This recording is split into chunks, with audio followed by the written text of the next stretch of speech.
I never thought a single phone call could turn my entire world upside down. The conference room was packed with people. CEO Daniel Hart sat at the head of the table with his usual cold and commanding presence, flanked by team leads, senior managers, and a handful of us lower-tier employees. I was just a junior marketing executive, practically invisible to everyone in that room. Nobody cared that I was there. The quarterly presentation was underway, slides flashing across the screen while our department head droned on about engagement metrics and conversion rates. I was checking my notes, trying to look engaged, when my phone suddenly vibrated in my pocket. I pulled it out discreetly, glancing at the screen. The caller ID read Lewis. My heart immediately started pounding. Lewis was complicated didn't even begin to cover it. We'd been secretly seeing each other for the past few months, sneaking around like teenagers, meeting at his place or mine, but never anywhere public. Nobody at work knew. Nobody could know. Being openly gay in this office felt like a risk I wasn't ready to take, especially under the watchful eye of someone like Daniel Hart, whose rigid professionalism left no room for anything remotely personal. I meant to silence the call. That was my intention. But my hands were trembling slightly from nervousness. And somehow in my fumbling attempt to hit the reject button, I must have pressed the speaker icon instead. "Baby, why didn't you come over last night?" Lewis's voice erupted from my phone, loud and clear, echoing through the entire conference room like a bomb going off. Everything stopped. The presentation paused mid-sentence. Every single head turned toward me. My soul left my body in that instant. I looked around at the shocked faces surrounding me. Wide eyes, dropped jaws, frozen expressions of disbelief. My boss from 2 levels up looked like he'd just witnessed a car crash. The woman beside me had her hand over her mouth. And then there was Daniel. His gray eyes locked onto me immediately, sharp and penetrating. They were cold. Yes, but there was something else buried in that gaze. Something I couldn't quite identify. Anger? Curiosity? Disappointment? I didn't know, and I didn't have time to figure it out. I'm so sorry.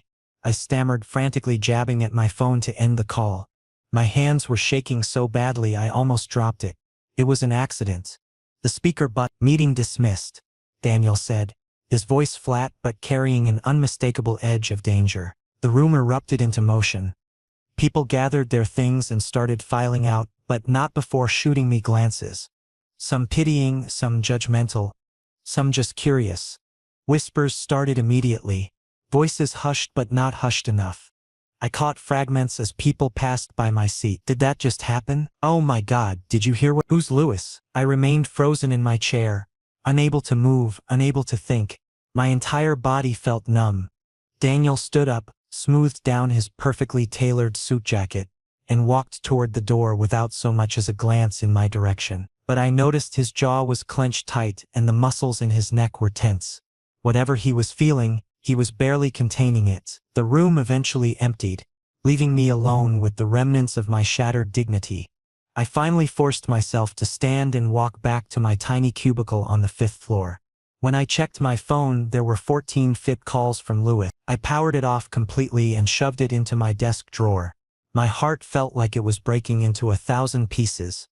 Everyone knew now. The secret I'd been so carefully guarding for months, the part of myself I'd kept hidden behind a professional mask, was now common knowledge throughout the entire office. The rest of the day was torture. I could feel eyes on me constantly. Some people stared openly when I walked past them in the hallway.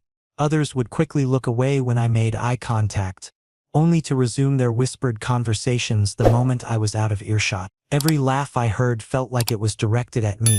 Every hushed conversation felt like it was about me. I tried to focus on work, burying myself in spreadsheets and campaign reports, but my hands kept shaking and the words on my screen blurred together. By the time 5 o'clock rolled around, I was emotionally exhausted. I gathered my things as quickly as possible, desperate to escape the building and the suffocating weight of everyone's judgment. I took the stairs instead of the elevator, not wanting to risk running into anyone else. When I finally made it to the parking garage and slumped against my car, I felt tears threatening to spill over. My phone buzzed in my bag. I'd turned it back on during the elevator ride down, though I wasn't sure why. Maybe some part of me was hoping for a message from Lewis. an apology, or an explanation. Instead, what I saw made my stomach drop even further. A new text message from an unknown number, but the signature at the end made it crystal clear who it was from. My office. Tomorrow, 8 a.m. sharp. D.H. Daniel Hart. The CEO had personally texted me. My hands started shaking again as I stared at the screen. Was this it? Was I about to be fired? Called in for a formal reprimand? Maybe he wanted to discuss appropriate workplace behavior or hand me a termination letter in person. My mind raced through every possible scenario, each one worse than the last. I drove home on autopilot, barely aware of the roads or the traffic around me. When I got to my apartment, I didn't bother turning on the lights. I just collapsed onto my couch and stared at the ceiling, replaying the day's disaster over and over in my head. That moment when Lewis's voice had filled the conference room. The shock on everyone's faces. Daniel's cold, unreadable expression.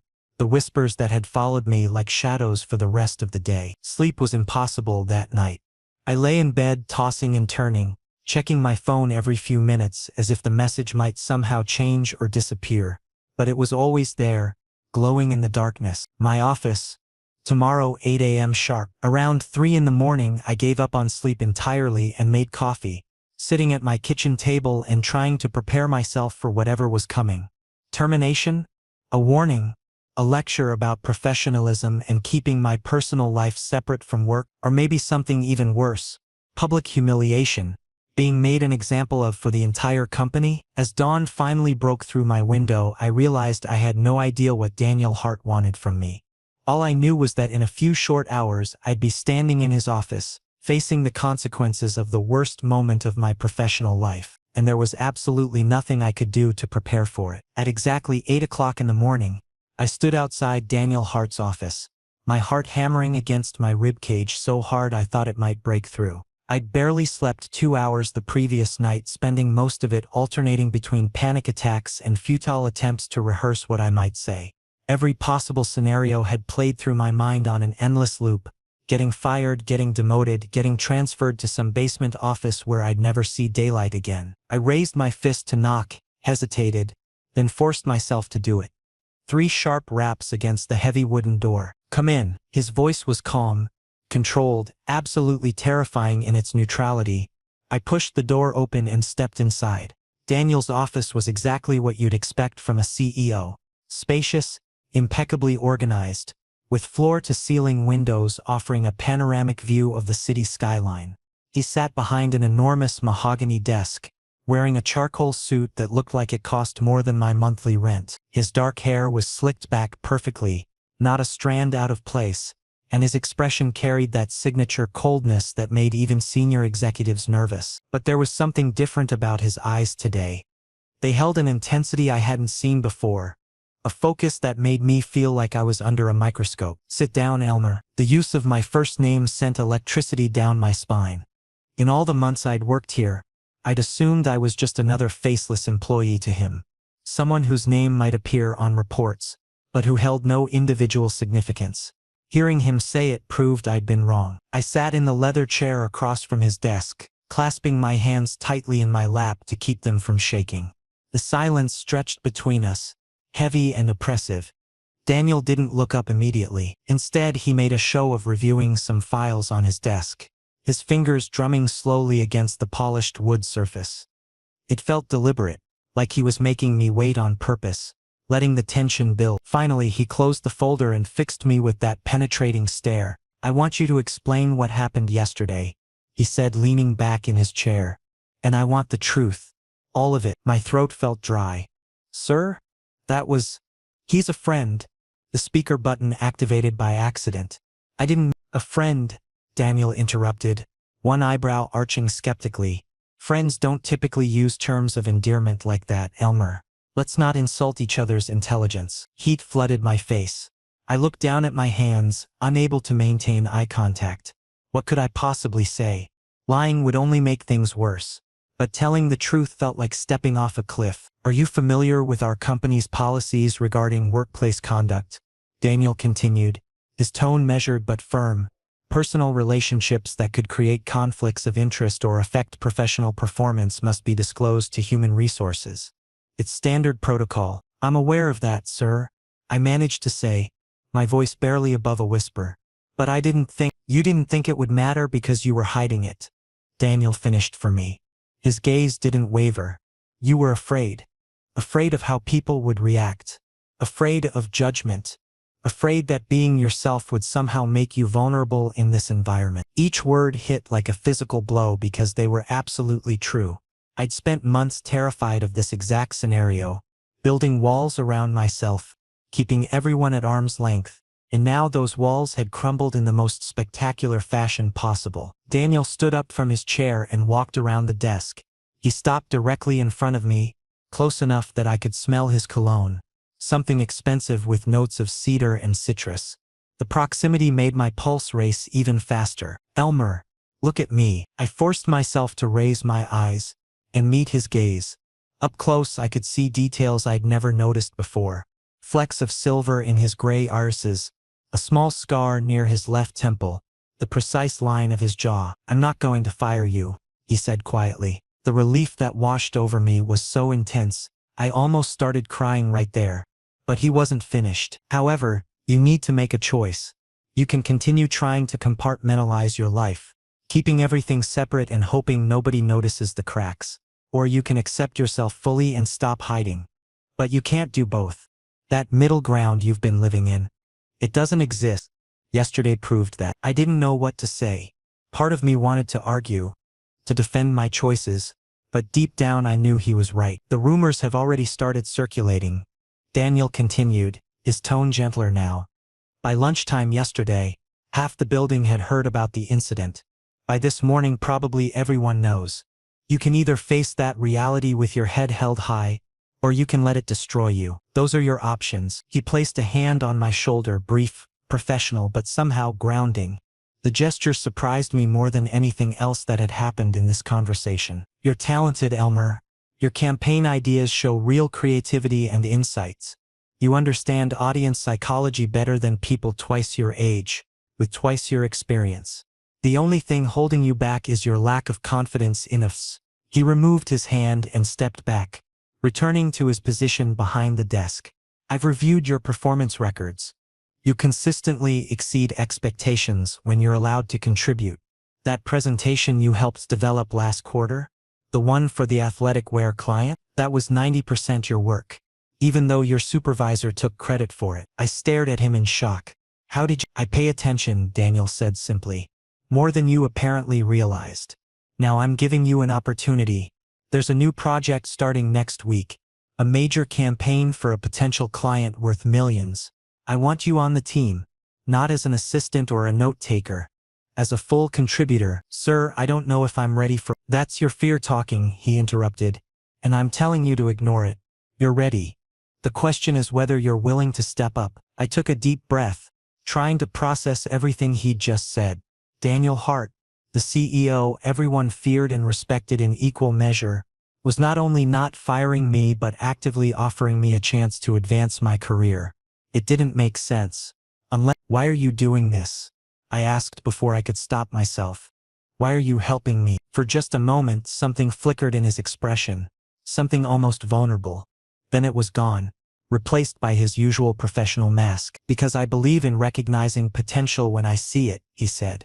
Now, do we have an understanding? I nodded slowly. Yes, sir. Thank you. Good. You're dismissed.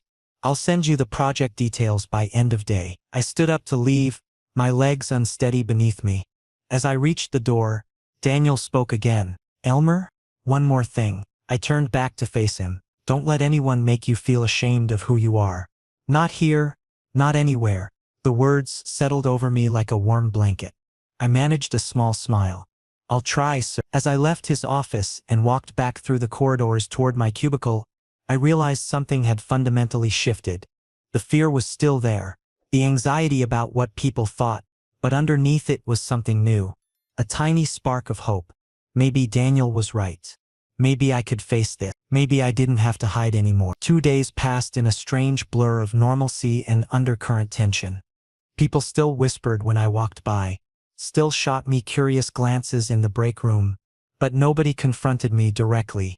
I threw myself into work, especially the new project Daniel had assigned me to. It felt good to have something concrete to focus on, something that wasn't the constant anxiety of being watched and judged. Then Lewis showed up at my apartment. I'd just gotten home from work, kicked off my shoes, and was contemplating whether I had the energy to cook dinner when my doorbell rang. I wasn't expecting anyone. When I looked through the peephole and saw Lewis standing there holding a bouquet of flowers, my stomach sank. I considered not answering. I could pretend I wasn't home, let him stand there until he gave up and left. But that felt cowardly, and I was tired of being a coward. So I opened the door. "Elmer, please, just hear me out," Lewis said immediately. Before I could say anything, he looked genuinely distressed, his hazel eyes wide and pleading. "I know I messed up. I know that call was terrible timing. But I miss you. Come in," I said with a sigh, stepping aside. Keeping him in the hallway would only invite my neighbors to eavesdrop, and I'd had enough public drama to last a lifetime. He walked in and immediately tried to hand me the flowers. I didn't take them. After an awkward moment, he set them on my kitchen counter and turned to face me. "I've been thinking about us," Lewis started, clasping his hands together nervously. "About everything we had. I know things got complicated, but—" "Lewis, stop." I crossed my arms over my chest, maintaining distance between us. "Let's be honest here. You only remember we have something when you're lonely, when you want company or comfort. The rest of the time, you disappear for days, sometimes weeks. You cancel plans last minute. You never want to be seen with me anywhere public." His face flushed. "That's not fair. You know I have my reasons." "Your reasons," I repeated, unable to keep the bitterness out of my voice. "Yes, I know all about your reasons. You're not ready to come out. You're worried about your family's reaction. You need to focus on your career. I've heard every excuse you have, Lewis. I've been patient. I've been understanding. But I'm done." "You don't mean that," he said, taking a step closer. "Elmer, we're good together. You know we are." "When?" I challenged him. "When exactly are we good together?" "During the few hours every couple of weeks when you decide you want to see me." "That's not a relationship, Lewis. That's you using me as an emotional crutch whenever you need one." The words came out harsher than I'd intended, but they were true. I'd been avoiding this confrontation for months, making excuses for him, convincing myself that things would get better if I just waited long enough. But yesterday's disaster had clarified something for me. I deserved better than scraps of affection doled out at someone else's convenience. Lewis looked hurt, which almost made me feel guilty. "Almost. I care about you," he said quietly. "I know you do," I replied, softening slightly. "But caring about someone isn't enough when you won't actually be with them. I can't keep doing this, Lewis. It's not healthy, either of us." He opened his mouth to argue further, but I held up my hand. "Please, let's not make this harder than it needs to be. We both know this wasn't working." After a long, tense silence, Lewis nodded slowly. He looked defeated, but also relieved in a way, as if he'd been waiting for someone to make this decision so he wouldn't have to. "I should go." "Yeah," I agreed quietly. I walked him to the door. He paused on the threshold, looking back at me one last time. "For what it's worth, I'm sorry about the phone call. I didn't mean to cause problems for you at work."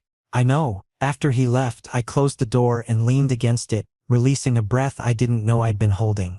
My apartment felt emptier than usual, but also lighter somehow, like I'd been carrying a weight I hadn't fully acknowledged until it was finally gone. The next morning at work, I arrived to find an unexpected email waiting in my inbox. It was from Daniel's assistant, informing me that I'd been added to this afternoon's senior strategy meeting. My heart started racing again. But this time it wasn't from fear. It was excitement mixed with nervousness. Junior executives never attended these meetings. This was unprecedented. When I walked into the conference room that afternoon, I could feel the stares. Some were curious, some were resentful, probably wondering why someone at my level was being included. I took a seat near the end of the table and tried to look like I belonged there, even though imposter syndrome was screaming at me that I didn't. Daniel entered last, commanding immediate attention just by walking through the door. He took his seat at the head of the table and launched directly into the agenda, discussing strategies for approaching a new luxury automotive client. About 20 minutes into the meeting, he suddenly turned to me. "Elmer, You've done research on millennial and Gen Z consumer behavior. What's your take on positioning for younger luxury buyers? Every eye in the room swiveled toward me. My mouth went dry. This was a test, I realized, not just of my knowledge, but of my confidence. Daniel was giving me a chance to prove myself in front of people who outranked me significantly. I could feel my palms starting to sweat, but I forced myself to speak clearly. The traditional luxury approach won't work with younger demographics. They value authenticity over exclusivity. Instead of focusing on heritage and prestige, we should emphasize sustainability practices, brand values, and digital integration. Social media presence needs to feel genuine, not manufactured. Influencer partnerships work, but only with people who actually align with the brand's ethics. I continued for another minute, outlining specific tactical approaches. When I finished, the room was quiet. I couldn't tell if that was good or bad until Daniel nodded approvingly. Exactly right, he said. That's the kind of fresh perspective we need on this campaign. The meeting continued, but I barely heard the rest of it. My heart was still pounding from the adrenaline of speaking up, of being listened to, of potentially proving I belonged in that room after all. When the meeting finally ended and people started filing out, Daniel caught my eye and gestured for me to stay. Once everyone else had left, he approached me with something that might have been a smile, subtle but definitely there. "Well done in there," he said. "You held your ground." "Thank you, sir. I wasn't sure if—" "You were excellent," he interrupted. "Confident, articulate, insightful. That's what I want to see from you going forward." Then he said something that caught me completely off guard. "Have dinner with me tonight." I blinked. "Sir, we need to discuss the full scope of this project," Daniel explained, though his tone suggested there might be more to it than pure business. "There's a restaurant I frequent. Quiet, private, good for detailed conversations. Are you available?" My rational brain was telling me this was just work, just professional development, just a boss wanting to discuss strategy with a team member. But something in the way he was looking at me suggested otherwise. "Yes," I heard myself say. "I'm available." "Good. I'll send you the address. 7 o'clock. As I left the conference room, my mind was spinning. What had just happened? Was this really just about work? Or was something else happening here? Something I didn't fully understand yet, but that made my pulse quicken every time I thought about it. I had 6 hours until dinner to figure out what I was walking into. Somehow I suspected 6 hours wouldn't be nearly enough time to prepare. Daniel took me to an upscale Italian restaurant that evening, the kind of place I'd only seen in magazines. Soft amber lighting cast romantic shadows across white tablecloths. Candles flickered on every surface, and quiet jazz music floated through the air from somewhere unseen. We were seated in a private corner booth tucked away from the main dining area, where the noise of the outside world couldn't reach us. This didn't feel like a business dinner. Not even remotely. We started safely enough, discussing client strategy over appetizers. Daniel was professional and sharp, outlining target demographics, campaign angles, and budget allocations with the precision I'd come to expect from him. But as our entrees arrived and the wine began to relax us both, I noticed subtle changes in his demeanor. His suit jacket hung on the back of his chair. His sleeves were rolled up to his elbows, and that rigid posture he always maintained had softened considerably. "What made you choose marketing?" he asked, swirling wine in his glass. I pushed pasta around my plate with my fork, considering the question. I wanted creative freedom, I suppose, the ability to take abstract ideas and transform them into something tangible, something that could actually influence how people think and feel. "And now? Are you happy with that choice?" The directness of his question caught me off guard. I paused, fork halfway to my mouth, trying to formulate an honest answer. "It's complicated," I admitted. "The work itself is fulfilling, but sometimes I feel like I'm performing a role rather than being myself. Like there's this version of Elmer everyone sees at the office, and then there's the real me, and they're two completely different people." Daniel set down his glass and gave me his full attention. "I understand that feeling better than you might think." Then he said something I never expected to hear.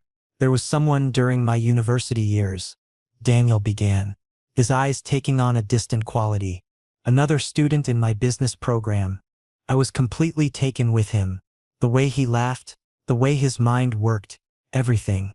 but I kept it hidden. I was terrified of what my family would say, what my classmates would think, what it might mean for my future career. So I dated him in secret, always making excuses for why we couldn't be seen together publicly. My breath caught in my throat. Daniel Hart was gay, and he was telling me this? Eventually he had enough of my cowardice. Daniel continued, meeting my eyes again. He told me that loving someone meant being willing to stand beside them in the light, not just in the shadows.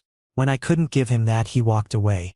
I don't blame him. I was too afraid to be honest, and that fear cost me something precious. He took a slow sip of wine before continuing. I learned something important from that experience. Hiding who you are doesn't protect you.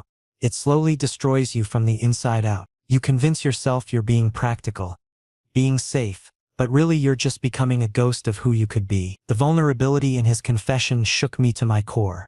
This wasn't the cold, untouchable CEO I'd been intimidated by for months. This was a real person who had experienced real pain, who had made mistakes and learned from them. Daniel, I said, using his first name without his title for the first time. Thank you for sharing that with me. He smiled, not the polite professional smile I'd seen in meetings, but something genuine and warm that transformed his entire face. You deserve to live authentically, Elmer. Don't compromise who you are for anyone else's comfort. I did that once, and I've regretted it every day since. The conversation flowed more easily after that, touching on everything from childhood memories to favorite books to our respective philosophies on success. I found myself laughing more than I had in months, relaxing into the genuine connection forming between us. When the check finally came and Daniel insisted on paying despite my protests, I realized hours had passed without me noticing. Let me drive you home, Daniel offered as we stepped out into the cool night air. The car ride was quiet, but it wasn't awkward. Instead, there was a comfortable peace in simply being in each other's presence, not needing to fill every silence with words. Streetlights passed overhead in rhythmic intervals, casting alternating patterns of light and shadow across Daniel's profile as he drove. When we pulled up outside my apartment building, Daniel turned off the engine and shifted in his seat to face me fully. Tomorrow, when you walk into that office, he said, his voice low and sincere, I want you to walk in with your shoulders back and your head high. You're talented, you're intelligent, and you have nothing to apologize for. Remember that. I looked at him in the dim glow of the streetlights, seeing warmth in those gray eyes that had seemed so cold just days ago. Thank you, Daniel, for everything tonight. His smile in response was genuine and unguarded, and something in my chest tightened with an emotion I wasn't quite ready to name. I got out of the car, but before closing the door, I turned back. He was still watching me, and our eyes met and held for a long moment. Something unspoken passed between us. An acknowledgement of connection, of possibility, of feelings neither of us was quite ready to voice aloud. I walked to my building's entrance, and when I glanced back one more time, he was still there, still watching. I raised my hand in a small wave. He returned it, then finally drove away. Sleep was impossible that night. I lay in bed replaying every moment of the evening. Daniel's confession, his smile, the way he'd looked at me across the table and later in the car. The vulnerability he'd shown, the encouragement he'd offered, everything about the night felt significant in a way I couldn't quite articulate, but that hummed through my veins like electricity. Around 2 a.m, I gave up on sleep entirely and made tea, sitting by my window and watching the city lights twinkle in the distance. Something fundamental had shifted tonight. What had started as a professional relationship was becoming something else entirely. Something deeper and more complicated. The question was whether I had the courage to pursue it, to risk everything I'd worked for on the possibility of something real with someone who, by all accounts, should have remained completely off limits. But as I sat there in the darkness, remembering the warmth in Daniel's eyes and the sincerity in his voice, I realized that maybe some risks were worth taking. Maybe authenticity was worth more than safety. Maybe Daniel was right, and hiding who I was would ultimately destroy me more surely than any judgment from others ever could. By the time dawn broke over the horizon, painting my apartment in shades of gold and pink, I'd made a decision. Whatever was happening between Daniel and me, whatever this connection was that had formed over dinner and confession and quiet understanding, I wanted to explore it. I wanted to see where it could lead. For the first time in years, I was ready to stop hiding. The following week settled into a pattern that felt almost normal. I focused on my work with renewed energy, and my interactions with Daniel, while still professional in front of others, carried an undercurrent of warmth that hadn't existed before. We exchanged occasional emails about the campaign, sometimes with brief personal notes tucked into the business discussion. It felt like we were building something, carefully and deliberately. Then Lewis appeared and complicated everything. It was a Tuesday afternoon. I was in the reception area collecting some documents that had been couriered over when the elevator doors opened and Lewis stepped out. I froze.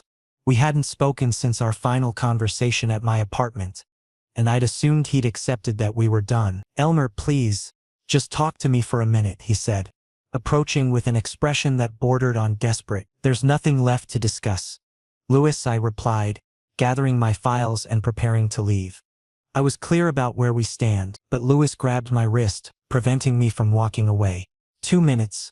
That's all I'm asking. Don't I at least deserve that after everything?" At that exact moment, the main elevator chimed and opened. Daniel stepped out with an important-looking client, both men in expensive suits, deep in conversation about quarterly projections. Daniel's gaze swept the lobby, landed on me, then dropped to where Lewis's hand gripped my wrist. I jerked my arm free immediately, but the damage was done. I watched Daniel's expression shift. His jaw tightened almost imperceptibly, his shoulders went rigid, and for just a fraction of a second, something flashed in his eyes that looked remarkably like hurt before his professional mask slammed back into place. He didn't acknowledge me. Instead, he smoothly guided his client toward the conference wing, maintaining their conversation without missing a beat. But I'd seen the tension in his posture, the deliberate way he avoided looking in my direction again. Lewis left shortly after, apparently satisfied with having made whatever point he'd come to make. But the encounter left me feeling uneasy and anxious. Throughout the rest of the afternoon, I tried to focus on work, but my mind kept wandering to Daniel's reaction. Had I imagined the hurt in his expression? Was he angry with me? My questions were answered when an email arrived at 5:30. "My office. Now." The terse message made my stomach drop. I saved my work, straightened my shirt, and headed upstairs with my heart pounding. When I entered his office, Daniel was standing by the floor-to-ceiling windows, hands in his pockets, staring out at the city below. His posture radiated tension. "Shut the door behind you," he said without turning around. I did as instructed. The silence that followed was suffocating. "Who was that man in the lobby?" Daniel asked suddenly, his voice carefully controlled but edged with something sharp. "His name is Lewis. He's from my past. A past that apparently refuses to stay in the past," Daniel said, finally turning to face me. His expression was unreadable, but his eyes were intense. "Is he someone you want back in your life?" "No," I said immediately. "Absolutely not. I've already told him we're finished." "Then why was he touching you?" Daniel's voice rose slightly. The first time I'd heard him lose even a fraction of his legendary composure. "Why was he in this building at all? He showed up uninvited. I didn't ask him to come here, and I removed his hand as soon as I could," I explained, feeling defensive despite knowing I hadn't done anything wrong. "I have no interest in rekindling anything with Lewis." Daniel took a step toward me, then another, closing the distance between us until we were less than 2 feet apart. "Do you think I view you merely as an employee, Elmer? Do you honestly believe my missing you is purely professional?" The directness of his question stole my breath. This was the closest either of us had come to explicitly acknowledging what had been building between us since that dinner. The words stuck in my throat. What could I say? How could I respond to such a direct challenge? Daniel ran a hand through his hair, disrupting its usual perfect styling, and let out a frustrated breath. "I'm sorry. That was inappropriate of me. I'm crossing lines I shouldn't cross." But before he could step back, before he could retreat behind his professional walls again, I reached out and caught his hand with both of mine. The contact sent electricity through my entire body. "Daniel," I said, forcing myself to meet his eyes directly. "I feel it too. Whatever this is between us, it's not one-sided. I haven't known how to tell you, but seeing Lewis today, it made me realize something. I don't want to hide anymore. Not from myself, and especially not from you." We stood there, Hands joined, staring at each other while the moment stretched and intensified. I could feel the warmth of his skin, could see his chest rising and falling with slightly quickened breaths. He moved closer, near enough that I could smell his cologne, could see the exact color of his eyes, gray with flecks of blue I'd never noticed before. If we do this, Elmer, if we start something, it will be complicated. Office politics are brutal. People will talk. Human resources will need to be involved. There will be judgment and scrutiny and challenges I can't even predict yet. I know, I said, my voice barely above a whisper, but I'm willing to face all of that. With you. The air between us felt charged, heavy with anticipation and unspoken promises. Daniel lifted his free hand, and I thought he might touch my face, might close the final distance between us. Then his phone erupted with a shrill ring from his desk, shattering the moment like glass. He closed his eyes briefly, clearly frustrated, before releasing my hand to answer it. "Hart," he said into the phone, his voice professional despite the emotion I'd just seen in his eyes. His expression shifted as he listened. "Yes, I understand. I'll be there in 20 minutes. He ended the call and looked at me with obvious regret. "Client emergency. I have to go handle this." "Of course," I said, trying to hide my disappointment. I should go anyway, but as I turned toward the door, Daniel caught my elbow gently. "Wait, tomorrow evening, can we have dinner again? Somewhere we can actually talk properly, without interruption." I smiled, feeling warmth spread through my chest. "Yes. I'd like that." "Good." He held my gaze for another moment, and I saw promise there and intent, and something that made my heart race. "I'll text you the details." As I left his office and made my way back downstairs, I realized everything had fundamentally changed. We'd crossed an invisible threshold tonight. Neither of us had said the words explicitly, but we both knew this wasn't just a professional relationship anymore. This was something real, something with the potential to become everything or destroy everything, and I was choosing to pursue it anyway. For the first time in my life, I was choosing authenticity over safety, and it was terrifying and exhilarating in equal measure. The next morning, I woke to a text from Lewis asking me to meet him at a coffee shop near my apartment. My first instinct was to ignore it, but something made me reconsider. Maybe he deserved a proper goodbye, a final conversation that brought real closure for both of us. I arrived at the cafe to find Lewis already seated at a corner table, 2 cups of coffee waiting. He looked tired, with dark circles under his eyes suggesting he'd slept as poorly as I had over the past few weeks. "Thanks for coming," he said as I sat down. "I wasn't sure you would." "I almost didn't," I admitted honestly. "What do you want, Lewis?" He took a deep breath, then looked me directly in the eye. "I'm giving you a choice, Elmer. An ultimatum, if you want to call it that. Either we try again, really try this time, fresh start, no more hiding, or I walk away permanently. Complete severance. Blocked numbers. No contact. Finished." I picked up the coffee cup, letting its warmth seep into my hands, and studied the man across from me. I'd cared about Lewis once. Maybe I'd even loved him in my own confused way. But that felt like a lifetime ago now. Like something that had happened to a different version of myself. "Lewis," I said calmly, setting the cup back down. "I choose myself. I choose my own happiness. And my own future. And honestly, I'll be happier without you than I ever was with you. So yes, walk away. I'm completely at peace with that decision." Shock registered on his face. He'd clearly expected me to hesitate, to agonize over the choice, maybe even to choose him. "You're serious." "Completely serious." I stood up, leaving the untouched coffee on the table. "Goodbye, Lewis. I genuinely hope you find whatever it is you're looking for. But it's not going to be with me." I walked out of that cafe feeling lighter than I had in months, like I'd been carrying a heavy weight and finally set it down. Whatever anxiety I'd felt about hurting Lewis or making the wrong choice evaporated the moment I made my decision. I'd chosen myself, and it felt incredible. That evening I texted Daniel, "Are you free tonight?" His response came within seconds. "Always. Meet me at the office rooftop at 8. The office building's rooftop had become our unofficial meeting spot over the past few days. A place where we could talk without worrying about being overheard or interrupted. When I arrived at exactly 8 o'clock, Daniel was already there, standing by the railing with the city lights creating a stunning backdrop behind him. "Daniel," I called out as I approached. He turned to face me, and even in the dim lighting I could see the warmth in his expression. "Elmer." I didn't waste time with small talk. "I need to tell you something. I'm scared, terrified, actually, of what might happen when we go public with this. The office gossip, the judgment, the complications. But despite all of that fear, I want to be with you. Properly.